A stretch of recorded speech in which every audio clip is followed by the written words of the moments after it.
Hello, everyone. Welcome to the Psychology and Spirituality, a Bridge to a Better Life discussion. I'm your host, Marcia Trajano, and with me are Dr. Anahy Fonseca and Jussara Korngold. Hi, everyone.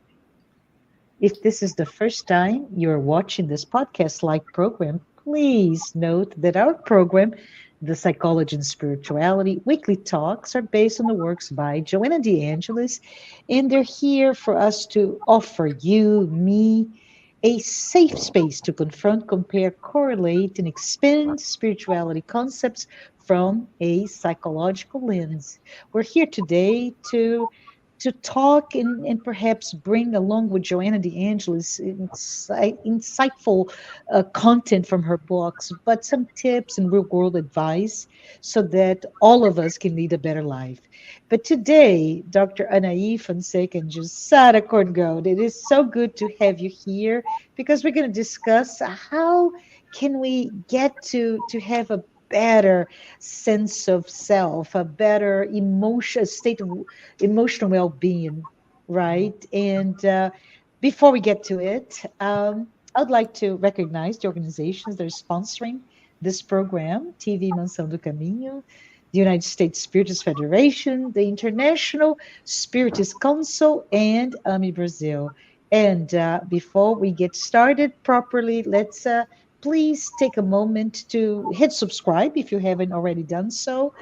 And if you'd like to know more about what we're doing, please check us out at spiritist.us. If you have any questions, feedback, anything, just let us know by writing your thoughts in the chat window. And I'm here today, Anahy and Jussara, to talk about the issues from the perspective of what do we need to do to be, to have, to achieve that sense of balance, love, plenitude, and even our sense of self. And I know we have so many issues that come to interfere with that sense of self. And I was wondering, if we take a moment perhaps to think about our lives, reflect upon the cycles that we go through, the paths that we have taken, and we may want to stop and reflect upon and ask ourselves, did we how did we get here?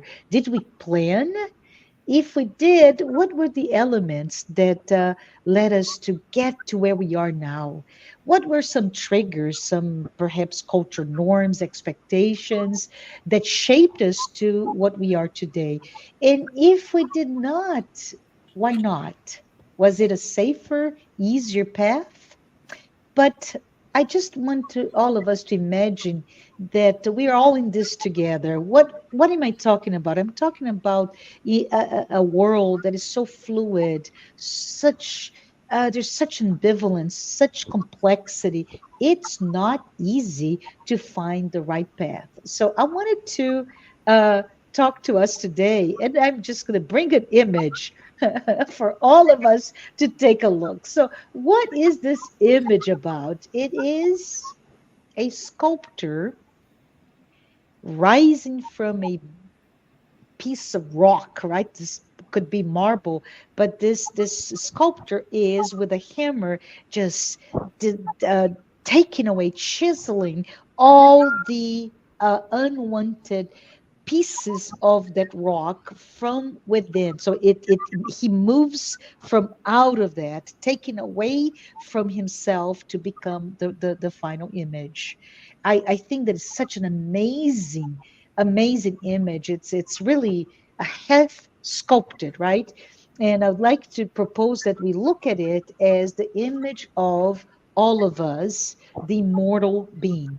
And I want to maybe decide if you can talk about it, referencing this image, but I would like to read a paragraph from the book by Joanna de Angelis, The Integral Human Being, where she says the following: the great challenge ahead is to free oneself from the strong intricacies of the animalizing passions in order to achieve a state of reasoning. Wherever one goes, one always finds oneself. The social anthropological evolution of the individual is the history of the relentless battles in which the artisan, the spirit, extracts from the coarse block or matter the expressions of beauty and grandiosity that lie dormant in itself. Oh my goodness, this is so beautiful. Jussara, take it away. What can you talk to us about this image, and what is it teaching us in light of that beautiful, beautiful passage by Joanna de Angelis? Hi, hello everyone. Hello Marcia. Hello Anahy. Hello everyone that is there. And as always, it's with great joy that we prepare ourselves to be with you and to prepare all these the studies, right? These reflections, so that we can go through life, more prepared. And I really love the symbolism of this image, because to me it represents reincarnation itself. This is Mhm. the aim of reincarnation, right? So Joanna de Angelis starts in this chapter 8 from uh, the book, Integral Human Being, actually chapter 9, where she says that we have to remember that we are not just what we are seeing or we think we are today. And even what we are today has a root in the past, in previous incarnations. So we bring with us everything that we have been doing throughout our lives. And there are so many of them, always with the aim, as we see in this image of, the self sculpting itself, removing the layers of the ego, right? Yeah, yeah. So that we can become the being we are supposed to be. But of course, this is not an easy thing for us to do.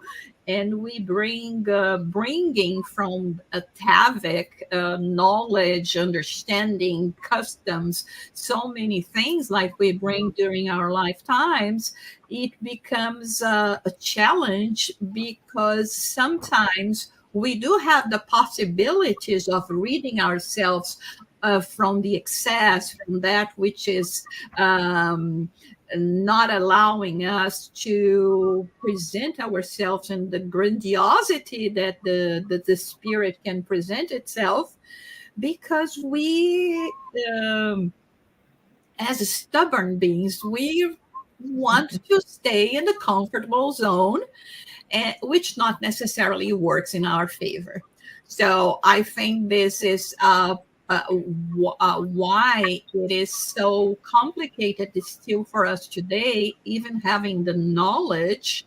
We have this saying that we heard so many times: old habits die hard, right? I mean, it may be hard, but we can do it. And but the need for us to do some effort in order, like she says, to break the shackles that is preventing us to become free. Yeah. Jesus said, know the truth, and the truth will set you free. So Mhm. when we look at this image, although we can see from the waist up the beauty of the image that represents the spirit, it is impaired by the rest of the block. The part that keeps us in the same place, and prevents us to have our freedom. But let's hear more, from Anahy, from you, Marcia, continue our discussion. Absolutely. Anaí, what are your thoughts? Well, first of all, do you like the image? What does it remind you of? I love the image. So, first of all, hello everyone that are listening to us. I love the image, and I wanted you to look at the sky. The skies behind the man that is sculpturing. It's a stormy sky, right? And it's so for, nowadays, our stormy skies, the conflicts that we are living in, and in this struggle to that when we have this kind of conflict, trying to do everything that Jussara was telling us about, trying to find ourselves in the midst of all this, all these pressures from within and from without, from the world outside of us and also from our inner world. So Correct. the need to adapt to this reality that we live. So that's the ego's task, right? To adapt to this reality. But as Josada said so well, the reincarnation and the knowledge that a lot of people are awakening to, if they don't have it yet, but it's the spirit of our times is this struggle to release the spirit from the matter, exactly as in this beautiful image that you've put here, the man, sculpting. So this is very important because what is in this stone? What is there? So as Josaro was saying, we can look in this way of the our higher self, what Mm-hmm. the self, capital S, Jung self, or as Joanna says, the self is our spirit.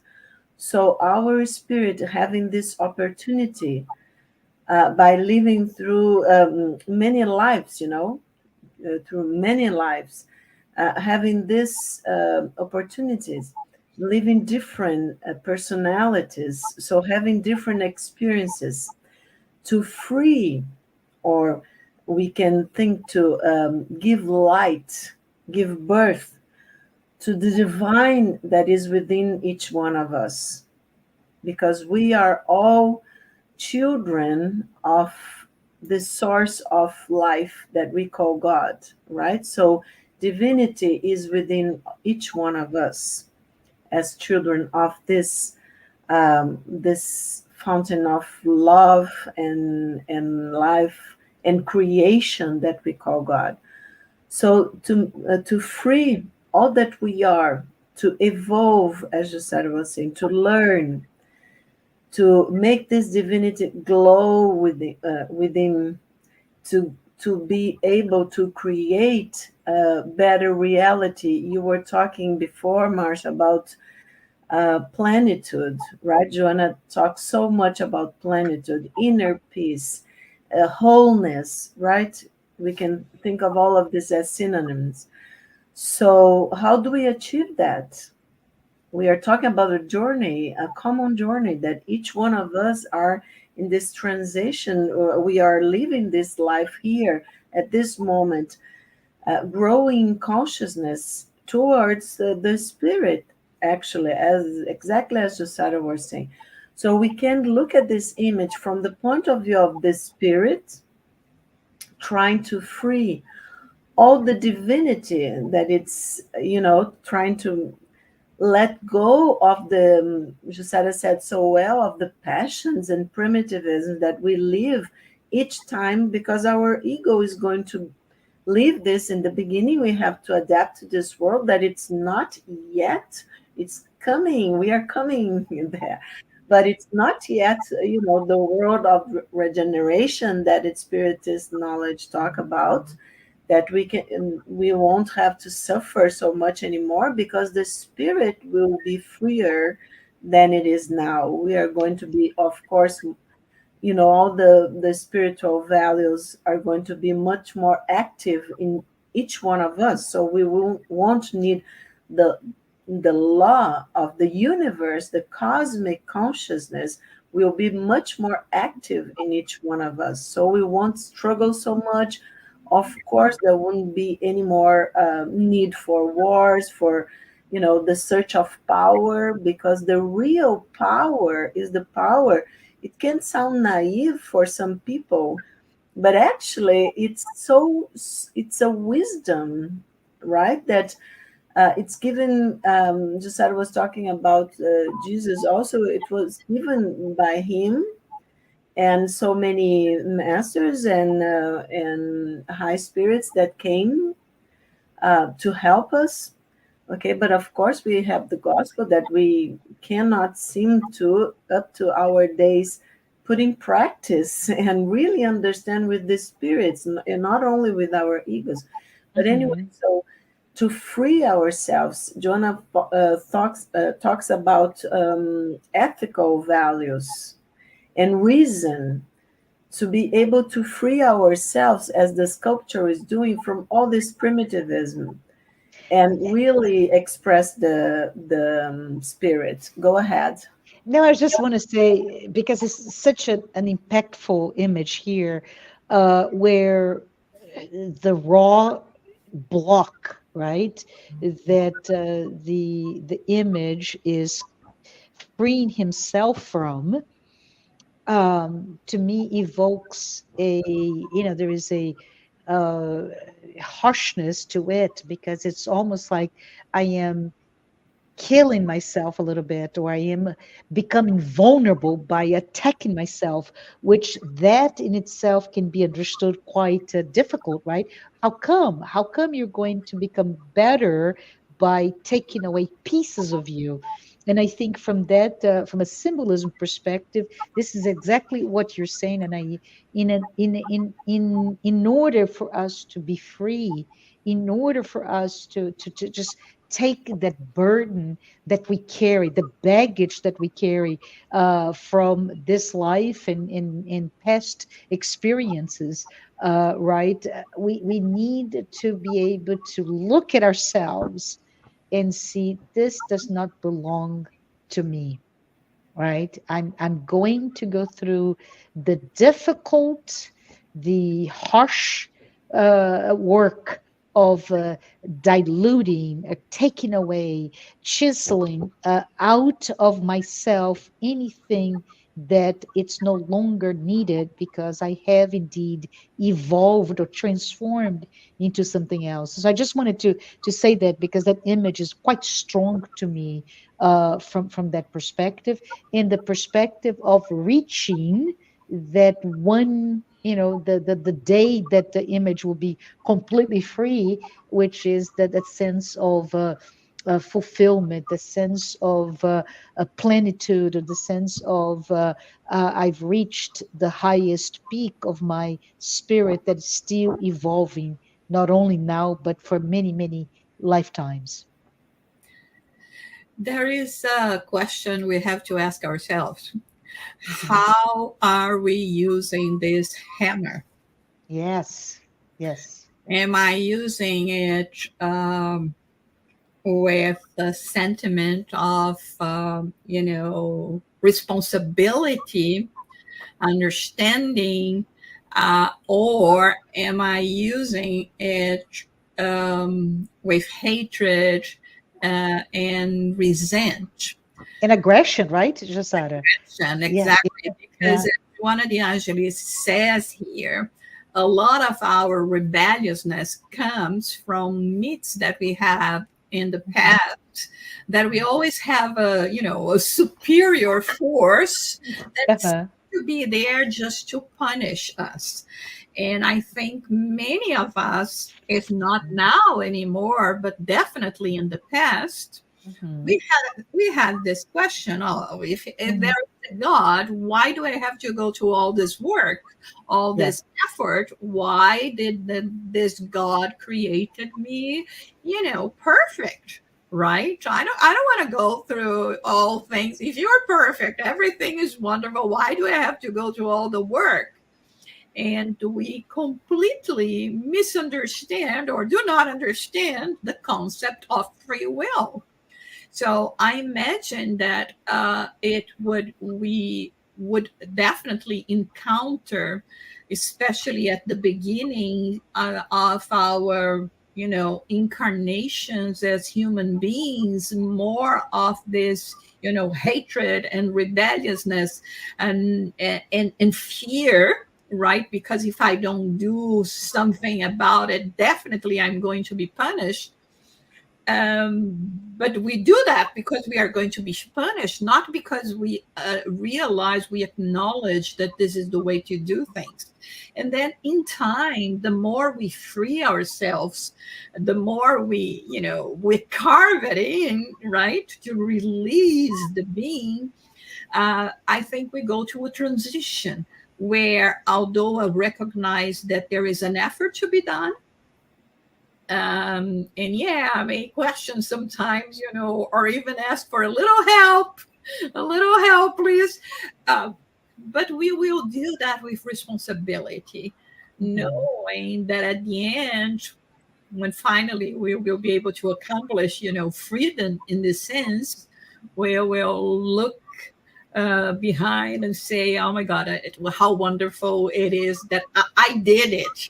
Like, Yeah. proud child that comes to their parents, showing their drawings that of a mouse that you think they can be a lion or whatever, right? But also, Jussara, what comes to my mind when you talk about here is the fact that um, it's about doing, it's growing, or in this case freeing from all that we don't need anymore. And you mentioned, is it with hatred, is it with aggression?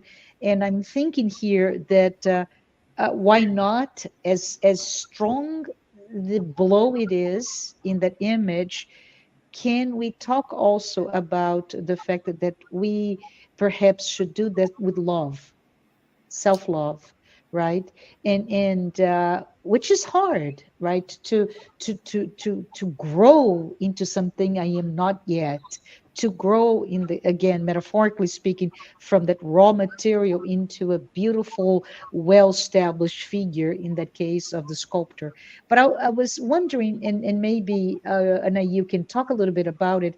How does it relate, the self transformation, self awareness of the form that you need to be? How does it um, how does it compare, for example, to this chaotic, ambivalent, complex world where we don't seem to be able to to stay free of conflicts, right? If we look today in a world, and if we look for the past 150 years, we have not been yet a planet that we live without sources of conflict.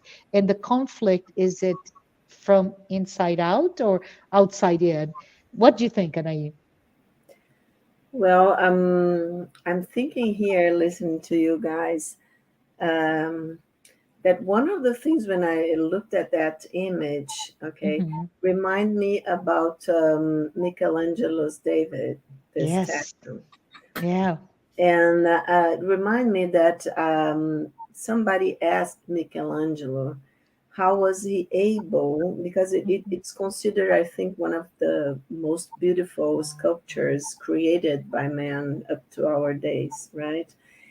And when he was asked how he made this sculpture, because it's like a 4.5 meters in a single block of marble.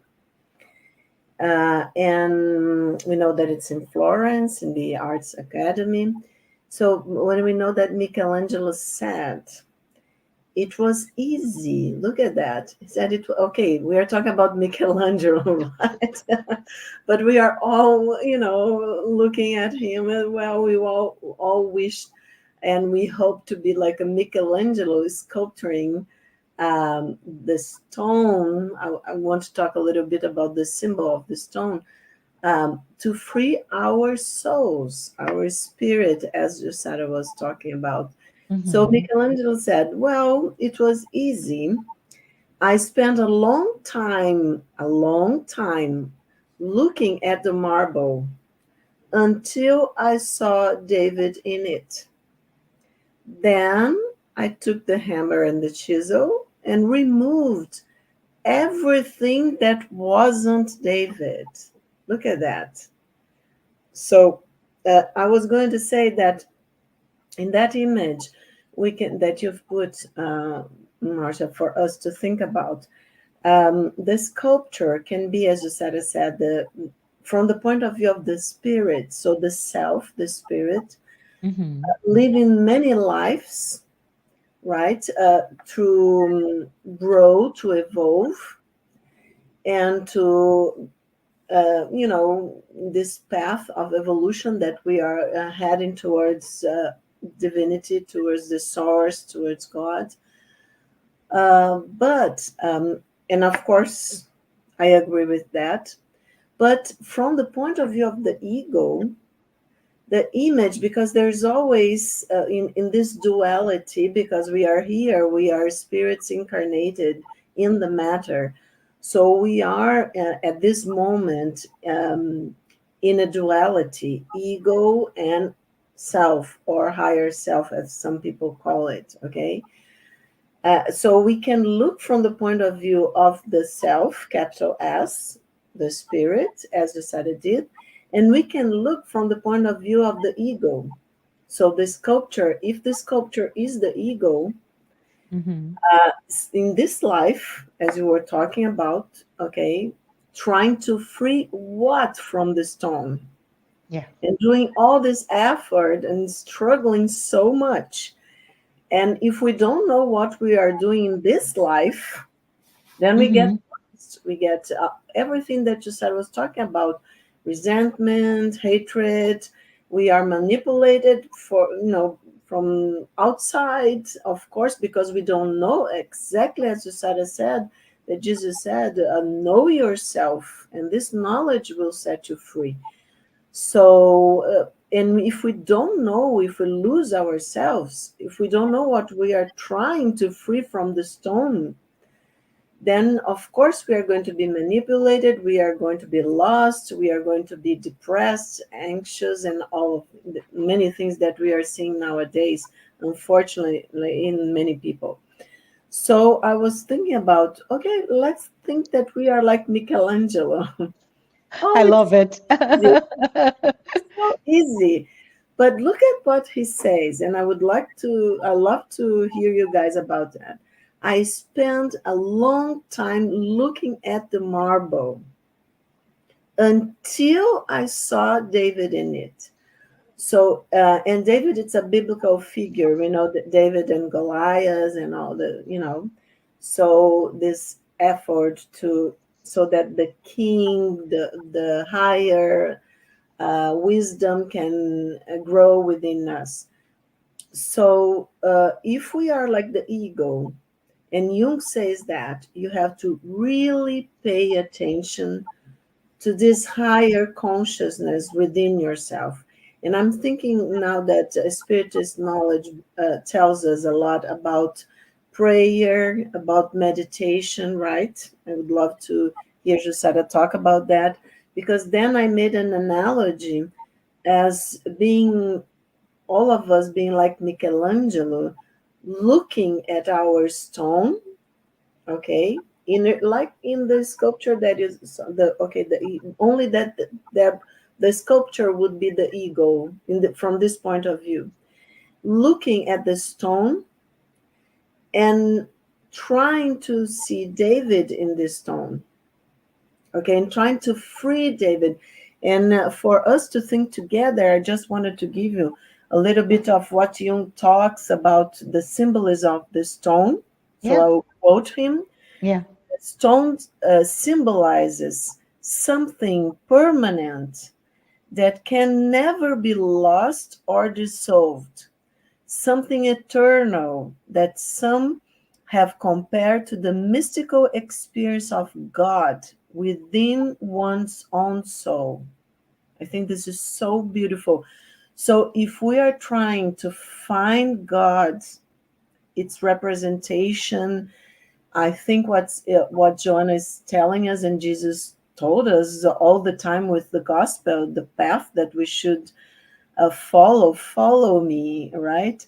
That we are going towards this beautiful light and love and peace that it's God, and we are creating it, freeing it, let's say, from within all that, it's still primitive in us. So I think that Joanna was telling us that we should be like Michelangelo, and I think we can be that because Jesus said, "Everything that I do, you can do," right? But of Yes. course, he was telling, of course, let's, and exactly as Jussara said, let's work for it, not be lazy. As you said, oh, we have 1,000 of years, okay, but what's 1,000 of years for the spirit that it's immortal and eternal? So Emmanuel tells so many times to Chico Xavier, our dear Chico Xavier, that the life here is like a split second in eternity in the It's but a blink, right? Yeah. about Yeah. a blink, right? So Yeah. Yeah. let's do like Michelangelo and let's look to this stone and trying to see everything that it's precious there, that it's divine, and because it's already there. So from the non-dual point of view, if we're talking from the point of view, I'm sorry, people, I'm leading you like, like children, because I was inspired by Jussara when he said, let's do like children, drawing and seeing, oh, look at that, mom, dad, it's so beautiful. But I'm feeling like that because also Jesus said, let's uh, be like children to be able to be in the kingdom of my Father. So, and to create and to be creative and happy and joyful.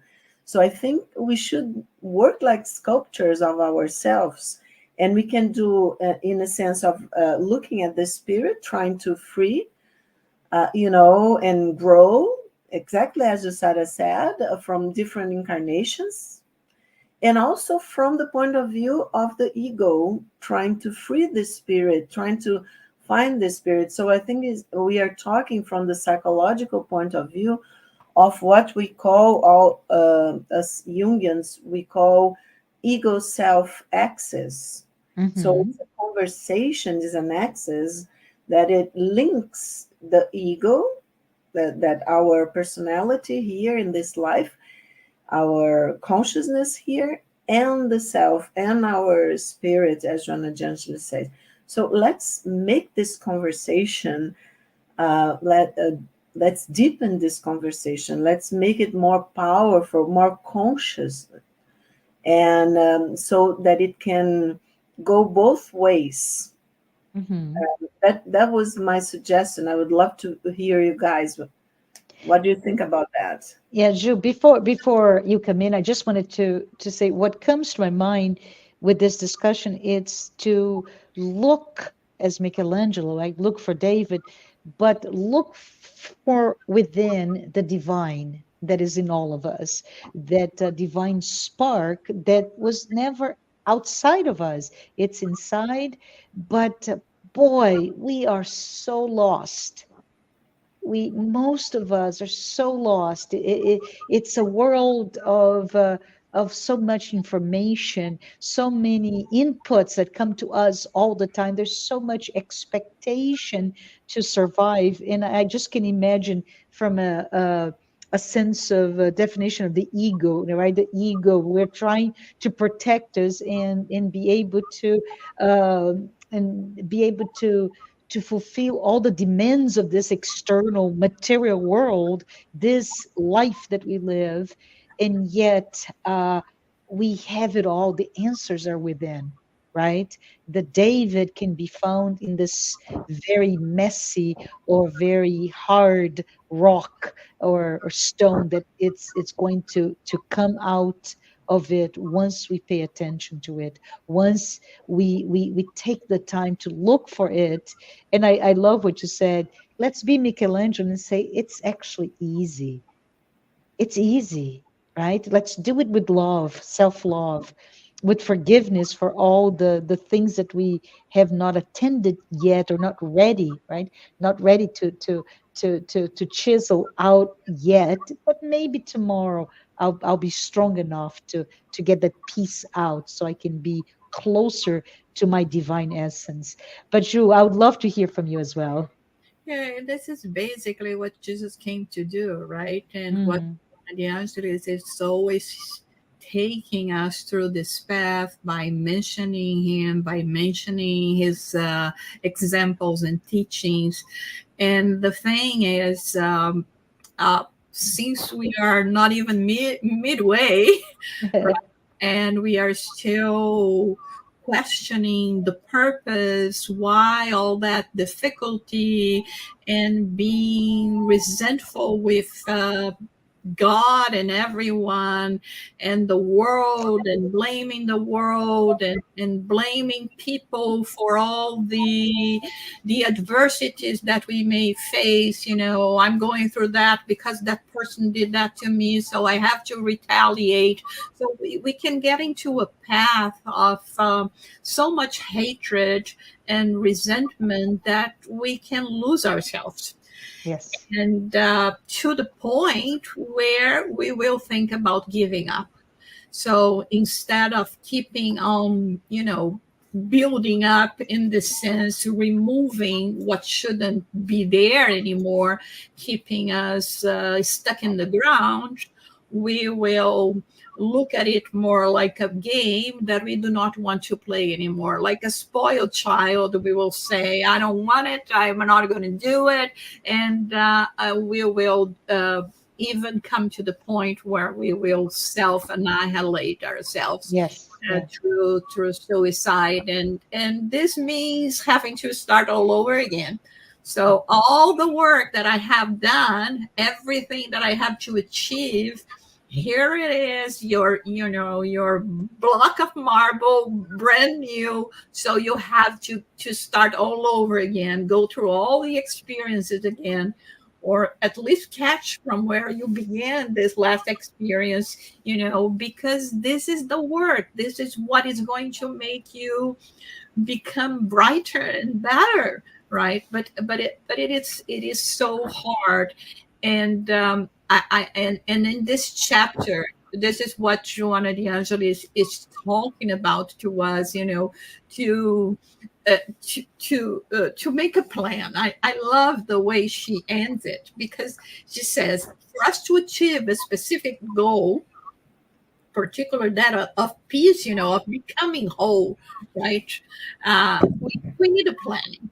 We need a plan. And for me to plan something, I need a goal. Yeah.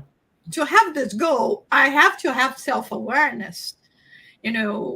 Like, in this case, from outside, we are looking what it is inside, so I can move away from this marble of the block marble, and I can see myself holding it. I want and beautiful, right? I want to free myself from it. Yes. This is the plan. This is the self-awareness. And then we will have to go with the action, as she says. And so this is the only way that we actually be successful. And the thing is, we have the free will to decide how long we are going to take, but it's time for us to own it and to start doing something about it. You may even delay your involvement, being kind of lazy, right? And doing the little as possible.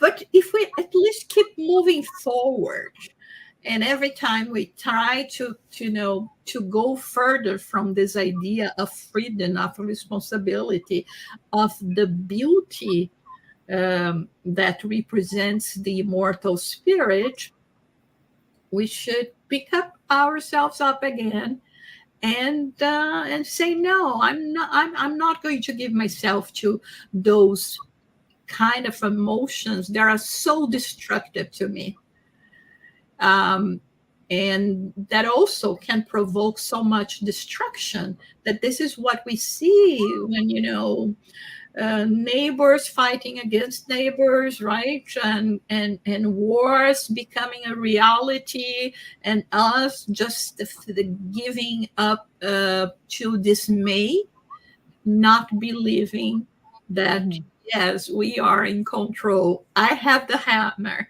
I Yeah, have the chisel, and it's just a matter of me start working and freeing myself from all of this.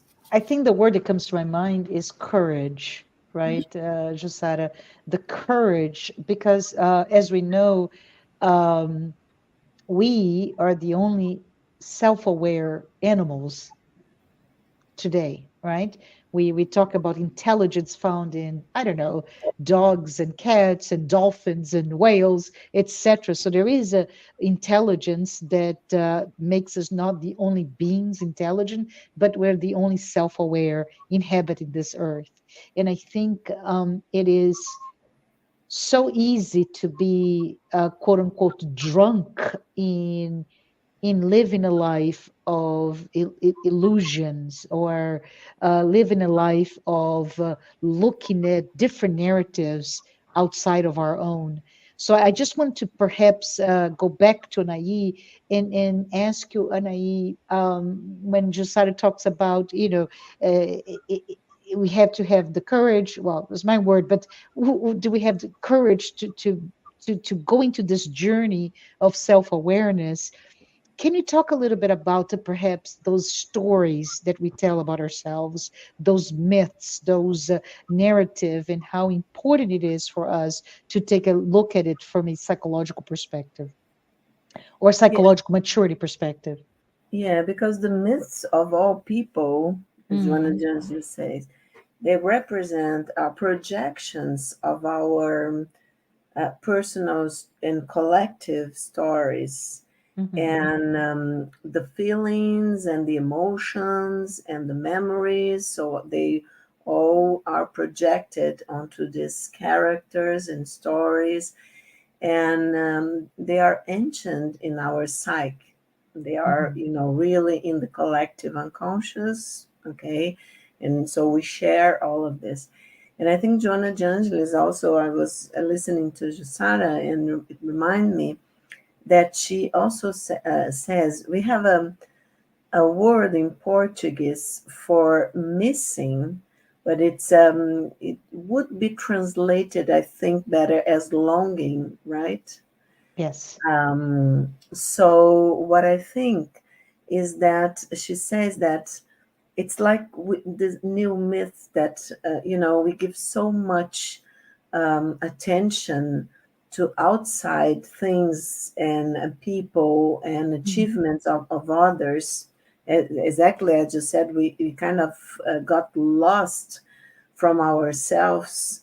Mm-hmm. And so what happens that then the heroes, we say that the hero journey that we have been talking about many times in psychological field, and here many times we have talked. So the hero's journey is about sacrifice, is about all this struggle and this effort to find ourselves and to free ourselves, exactly as we have been talking today. But we kind of got mixed up with celebrities. So the new heroes are actual celebrities that many times they don't do anything. They Uh, lost themselves, right? they are lost themselves, and yes, and only stuck in the material values, and just looking beautiful. But this is, and we know in this lifetime it's very impermanent, because Yeah. everybody grows old and everybody's going to die, in a sense that we are going to the other side of life. It's a portal to the other side. But I think Jonah talks about this as illusions.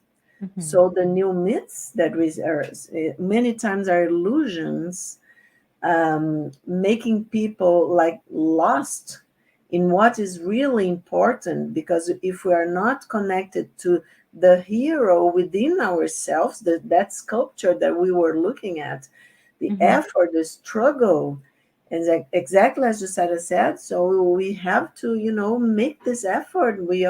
It's a precious opportunity, this life, to evolve, to find ourselves, to awaken the divinity within ourselves. Hmm. So if we get lost in this illusion that creates myths that mean nothing, okay, so we kind of forget the myths that represent in the collective all of the struggle of human beings, humanity, to evolve.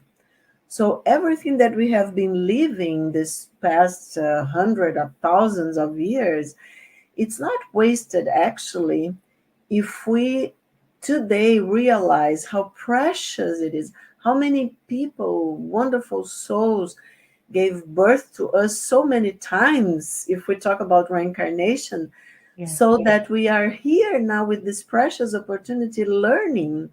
Okay, we have a mother and father, but wow, we have so many mothers and fathers that are not lost for us because they are in our spiritual memory, and we go back to the spiritual dimension. We're going, of course, remember, and we are always together anyways through this loving energy.